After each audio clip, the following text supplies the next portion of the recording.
I implored her.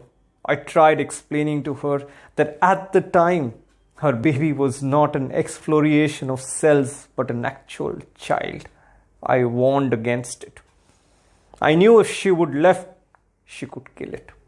She objected with unruly harshness, whereby she signed a document. She assumed all responsibilities.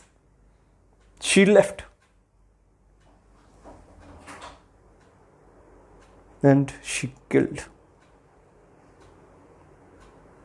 Respected jury members, if this were a court of written law, I would be hard put to maintain her guilt.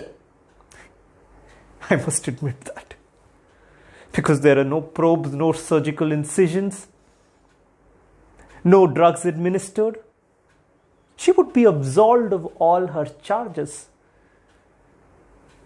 But this is not the case. This is a jury of life. And let me tell you, her behavior was far worse than life.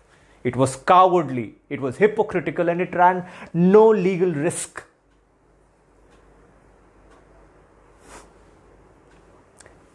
I would be happy, I must admit, to recognize any extenuating circumstances that could partly absolve her. No, I would be. But I see neither where nor how. Was she perhaps poor, floundering in economic circumstances that she could not support her only child? No, absolutely not. That was not the case. She herself has recognized that fact. Did she have to defend her honor so that society does not persecute her?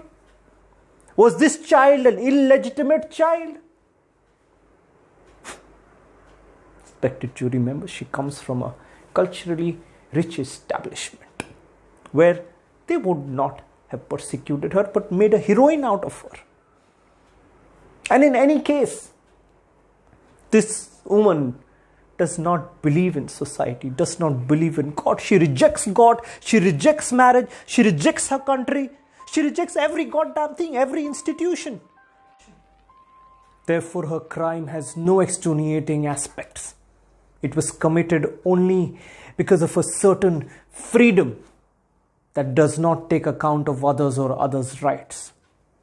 I have used the words rights, respected jury members, to forestall the word euthanasia. I have done so to keep you from replying that by letting the child die, this woman was merely exercising her rights to spare the community a certain burden of a sick, thus faulty individual.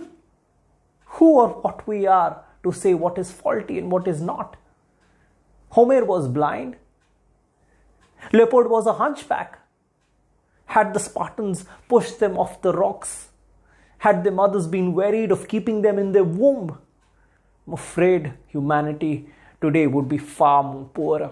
And I refuse to accept that the life of an Olympic champion is far, greater worth than the life of a crippled poet. As far as the sacrifices of protecting the fetus of an Olympic champion or the crippled poet is concerned,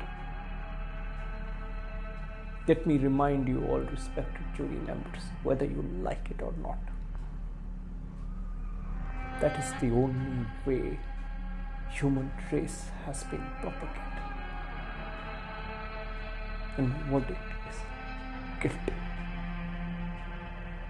That's all.